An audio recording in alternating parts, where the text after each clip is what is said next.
Hello everybody, this is our IELTS listening practice test series. This video has the question paper on the screen with test audio in the background. If you wish to download question paper or the answer sheet, please use the links in the description box below.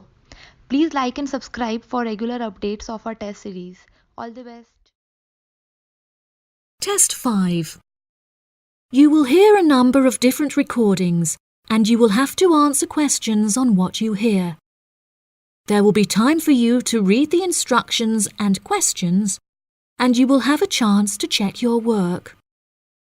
All the recordings will be played once only. The test is in 4 sections. At the end of the test, you will be given 10 minutes to transfer your answers to an answer sheet. Now turn to Section 1. Section 1. You will hear a man phoning to complain about a flight. First, you have some time to look at questions 1 to 3.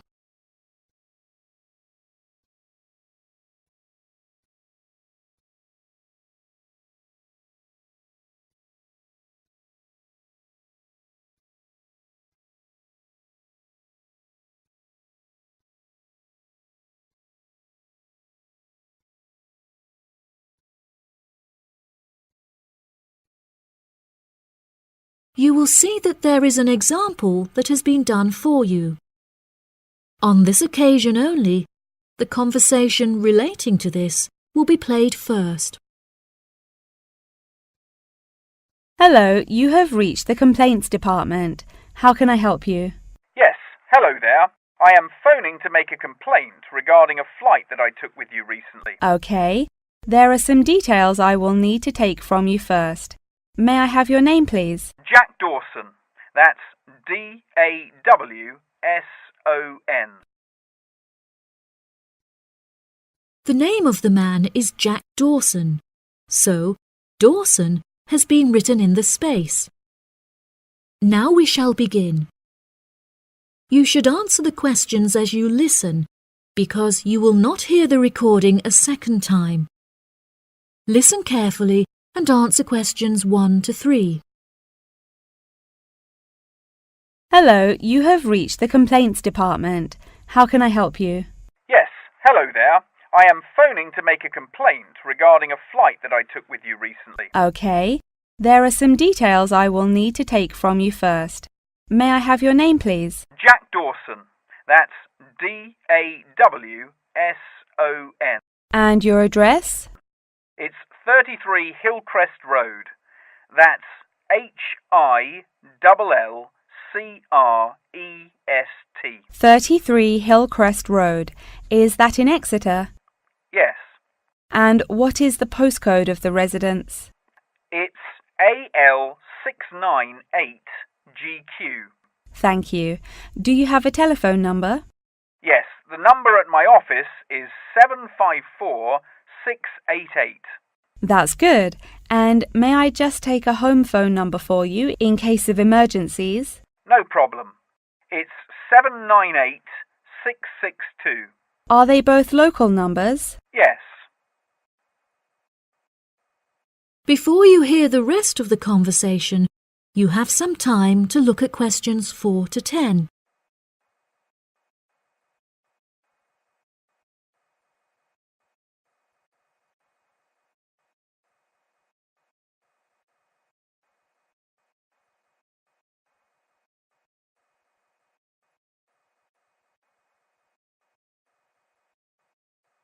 Now listen and answer questions 4 to 10. Okay, great. Thank you for your patience. Now, what is the nature of your complaint? I'm phoning to complain about a flight I took recently. I always take certain measures to ensure that I will be comfortable. For example, I always pay the additional cost for extra legroom, and I always arrive punctually for the flight to make sure that I'm seated beneath an air conditioner. Unfortunately, I was disappointed to find that the air conditioning on the plane was broken, so I spent the entire flight in discomfort as it was too hot and the air was stuffy. I see. I do apologise for this fault with the air conditioning. Now, while I have you on the phone, would you mind answering a short questionnaire regarding your recent flight? Sure. Okay, let's get started. What did you think of the food that was served to you during the flight? I thought that it was inexpensive and quite delicious. However, I was still very hungry afterwards, as it was a very small portion and more of a snack. Providing a snack for lunch is not reasonable. Okay, I have noted that down. What was your opinion of the quality of service that you received from our staff on board? The staff was very helpful, but each time I pressed the button to request service, it took a long time for a staff member to arrive. I found this frustrating, as there just weren't enough staff on board the flight to be able to serve all the customers. Okay, that's great. Thank you very much for answering those questions. Are there any other parts of your travel experience that you would like to comment on? Yep. The process of moving through security was very quick and helped to make my travel experience stress-free. Okay. Do you have any extra comments on the services you received during the flight? Yes, I thought that the seats were very uncomfortable and looked very old. They were also in need of repair, as the reclined feature on my chair was broken, so I could not go to sleep for the whole flight. Luckily, the entertainment facilities were very good, so I was able to distract myself by watching movies. Thank you so much for taking the time to answer all of my questions. We would like to offer you some gifts as a goodwill gesture, with a 20% discount on the cost of your hotel stay. We also appreciate that international calls to your home country can be expensive, and we are sure that you would like to keep your family updated on your travels. So please accept a phone card which has a credit of £20. Oh, that's really great. Thank you so much for the gifts. No problem. We look forward to having you travel with us again soon. Have a fantastic vacation. Thanks. Bye. That is the end of section 1. You now have half a minute to check your answers.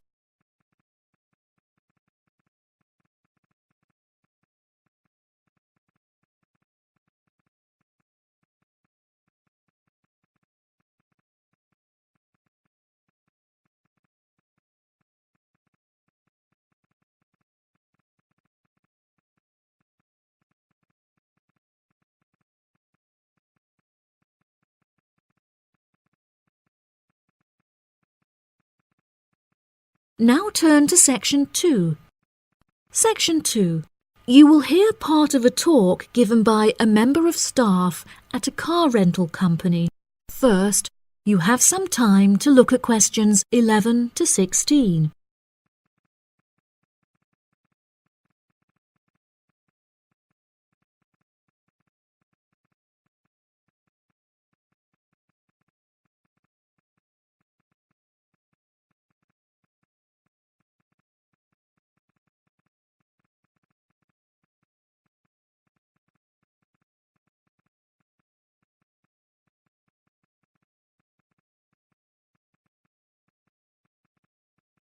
Now listen carefully and answer questions 11 to 16. Good morning, listeners, and welcome back to Star Radio. Today on the show, we have a visitor from Yazoo Car Rental, who is going to give us an insight into his company and into the public transport system. Welcome, Jonathan. Thank you for having me. Yes, I would like to start by introducing my company, Yazoo Car Rental. We are the cheapest and most reliable rental company in the city and have won multiple awards for the quality of our services. This success did not come easily, however, and it proved important that we stay fresh and are always thinking of ways to attract new customers. Our first attempt to do this was to offer a free gift with every car rental, which we were confident the customers would be very interested in. The offer of a free Hoover with each rental, however, did not attract any new customers, so we quite quickly stopped offering it. In 2002, a new taxi company opened next door to us, and we started losing a lot of business to them. so we introduced an offer that we hoped might compete with their service. We offered a new package where you could rent a car with a driver for a small extra fee. By introducing this offer, we found that all of our customers preferred to drive the cars themselves. So again, this offer was unsuccessful in attracting more customers. Learning from these mistakes, we decided to offer a package service where the customer no longer had to come to our offices to pick up the rental car. Instead, we could drop off and pick up the car anywhere in the city to make the customer's experience a lot more stress-free. This offer was very popular and increased our profits by 30%. In order to attract a younger demographic, we updated the models of cars that we offered for rental. We began offering more trendy cars such as minis and smart cars that we thought might appeal to the younger crowd, and we also purchased them in more fun colours like reds and greens. This offer attracted some new customers of a younger age group, however, not as many as we hoped. Next, I decided to offer our services at a discounted price on our website where it could be seen by thousands of people. I thought that this could be a great way to attract a number of new customers who would never have heard of us before, and it worked fantastically well. Following the success of the discount offer, we had so many customers that it became necessary to open a new branch of the company in the centre of the city. The cost of renting offices in the city centre was very high, so we hoped that our profits would justify this expensive decision. We made enough profit to keep our city centre offices open, but we had hoped for a greater increase in customer numbers. Before you hear the rest of the talk, you have some time to look at questions 17 to 20.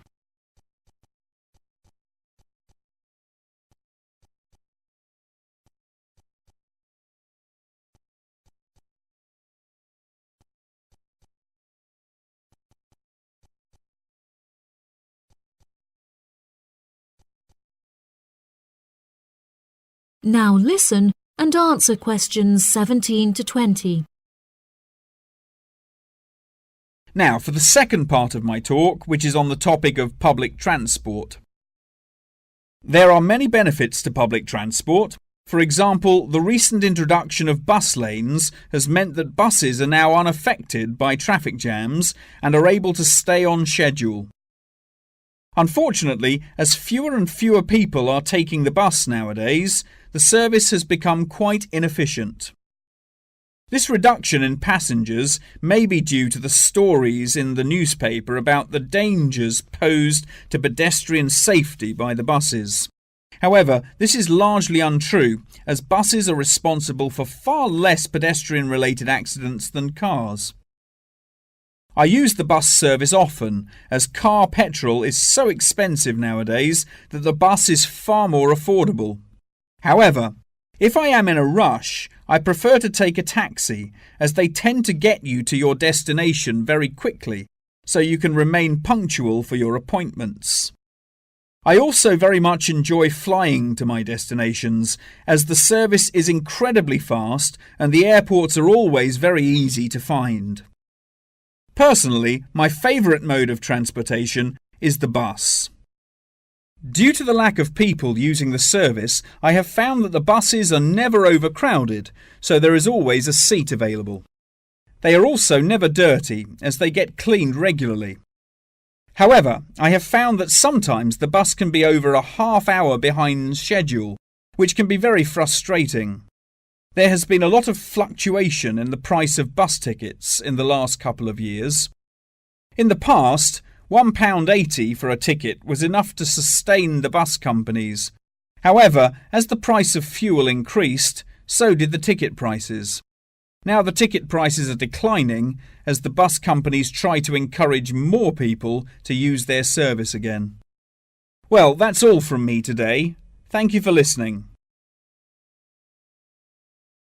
That is the end of section 2. You now have half a minute to check your answers.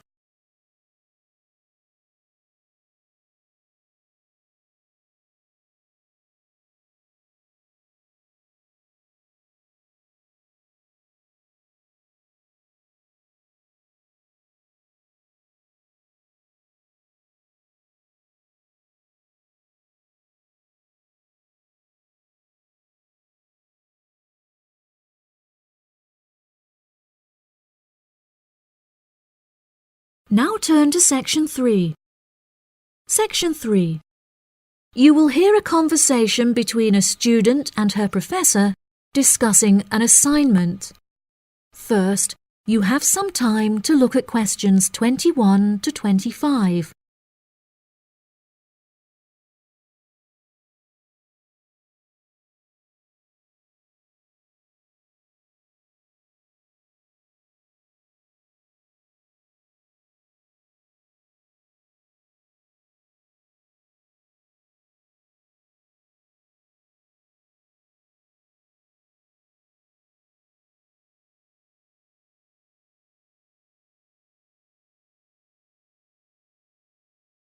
Now listen carefully and answer questions 21 to 25. Excuse me, Dr. Thompson. May I speak to you for a minute? Of course. Please come in. I'm Alexandra Jones. I'm studying business here at the university, and for my assignment I have to carry out a survey of people who own their own organizations. I heard that you are the founder of your own company, and I was wondering if I could ask you some questions about it. Yes, of course. Please fire away. Okay, great. We'll get started. Did you encounter any problems whilst you were starting your company? Actually, it was not as hard as I anticipated. I started out with very clear objectives, so I knew exactly what I wanted my corporate identity to be. It was very difficult to find the correct premises, as the property market in London is so competitive, but eventually I found the perfect site. The hardest part was structuring the business, as I had no formal template, so I had to create it myself. Yes, that is very impressive. Was it difficult dealing with staff? It's always tricky trying to satisfy a group of people with varying interests. However, I didn't encounter many problems. I found it very important to make the staff feel appreciated. So I hosted a staff day where we could all introduce ourselves and get to know each other as individuals. I was also able to talk to them about the type of work that they would be doing and gave them the opportunity to share with me the issues they had with the allocation of the work. Okay. Did you hire a management team, or did you take on the role of the manager? Oh no, I already had enough tasks to take care of. I employed someone else to take on the role of the manager. However, he never consulted me before making decisions, so I was forced to let him go and hire someone else. And what did the other staff think of the new manager? They had a great deal of respect for him. It definitely helped that I consulted with them before hiring him. They were surprised that he has been so successful in his role at the company, despite the longer meeting hours. Since the company opened, has it had any great achievements? There are many aspects of the company that I am pleased with. However, there is one achievement of which I am particularly proud. I wanted a mural painted to brighten up our entrance area, so I decided it would be a great idea to invite the local primary school to create one for us. The youngsters had a great time, and I know they were thrilled to be included. Oh, that's lovely. Before you hear the rest of the conversation, you have some time to look at questions 26 to 30.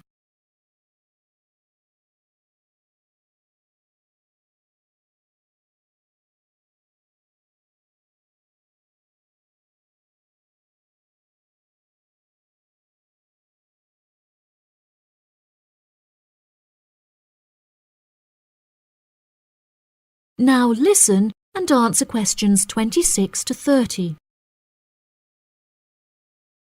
Have you encountered any major problems since you opened the company? Yes, we are always encountering issues with employment because it is very hard to find people who are qualified for the roles that we are offering. But unfortunately, there is no solution to this. One of our administrators also recently left to go on maternity leave, which put us in a tricky situation. However, we have managed to find a temporary replacement for her. It's also now approaching the period when we must carry out our financial training, so I need to find a venue with enough space to hold everyone. It will be interesting trying to organise that event. Oh gosh, I can imagine. I find it hard enough to organise myself. Organisation is a difficult thing to master, but it is also essential for success. Whilst I was learning how to stay organised, I realised that the role of motivation is essential. Okay, that's great. I also suggest that you visit the library, as there is a section on culture that will have some very valuable material on how to develop your organisation skills. Okay, I'll head to the library when we're finished. I think you will find it very useful.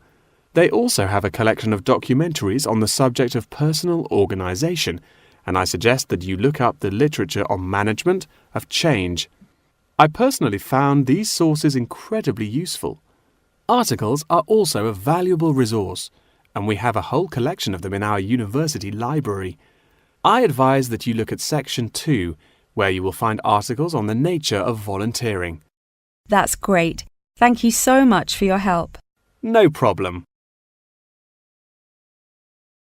That is the end of Section 3. You now have half a minute to check your answers.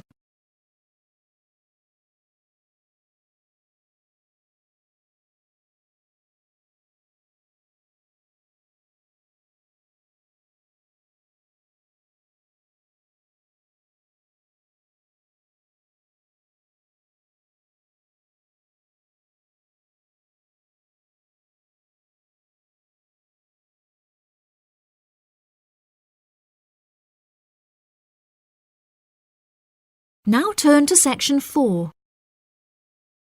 Section 4. You will hear a talk on the research of architecture. First, you have some time to look at questions 31 to 40.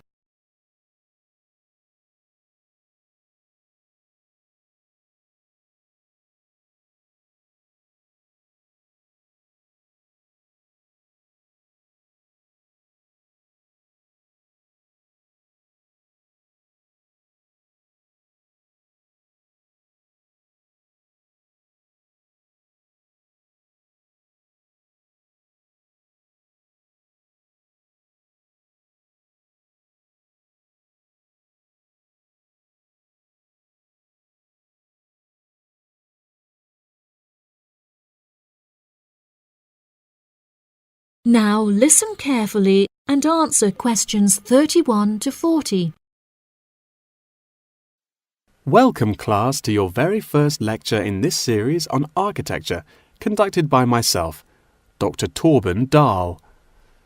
Today we will be looking into the relationship between climate and architecture, where I will be giving you a critical overview of the main climate influences that shape the design of buildings. Throughout this lecture series, we will be looking at the latest research into climatic design carried out by experts in the field, in addition to case studies and examples drawn from modernist practice, both in cities and rural areas. Now, acid rain is one of the climatic elements with the most devastating effects on our architecture. The chemicals in acid rain can cause paint to peel, corrosion of steel structures such as bridges, and erosion of stone statues. Since the 1970s, our government has been making great effort to reduce the release of these chemicals into the atmosphere, with positive results. Private organisations have also been raising awareness and funds, and recently received a huge donation from the bank. It is interesting to look at the studies that have been carried out into the effects of acid rain at varying altitudes. Research has shown that there are lower levels of acid in the damaging pollutants at higher altitudes, meaning that skyscrapers are much less vulnerable to the negative effects, as they are exposed to acid rain with far lower levels of damaging pollutants. Recently, the ALTA project was founded to carry out further research into acid rain.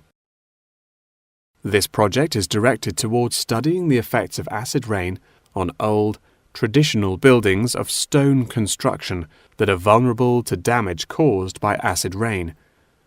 Masonry is particularly vulnerable as it is easily corroded and weakened by the acidic chemicals. It is imperative that we protect these buildings, as they are valuable examples of our history and culture.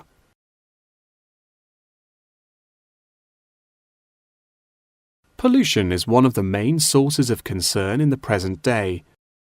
The construction industry contributes considerably as a source of pollution in its day-to-day processes of creating building materials such as concrete and glass. However, more new sustainable methods are being developed to counter this. A recent case study for this is Sky Tower, whose windows have been made from recycled glass to prevent pollution from the glass-making process. Water is the most problematic element to be considered in construction.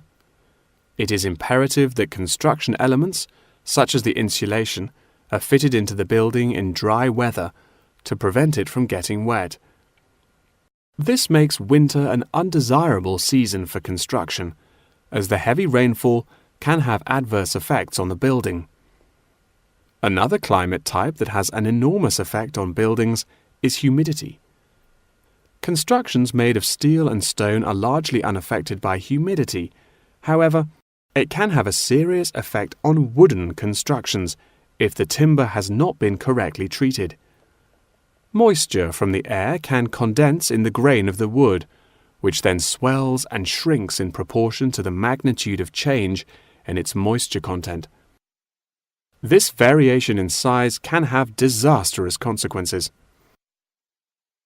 In areas of the world that are prone to earthquakes, certain design and environmental conditions are preferable for protecting buildings in the event of a tremor.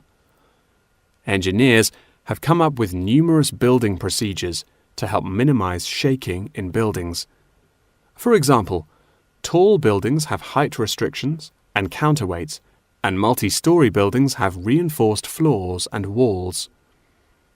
Ground conditions are a cause for worry in many constructions, as often the soil is of the wrong density to protect the foundations. Luckily, technology has now been developed that can help to minimize damage by earthquakes. Seismic sensors can give prior warning when an earthquake is about to happen, so that preparations can be made to protect both the people and the buildings from harm. The movement of building structures can now also be measured and monitored over time by architects. It has been expressed by architects within the design community that it would be valuable to be given special courses for designing buildings within earthquake zones. Guidelines are also expected to be produced by the government in the near future that will give architects a universal checklist to follow. That wraps up the lecture for today. Please remember that attendance is mandatory. That is the end of section 4. You now have half a minute to check your answers.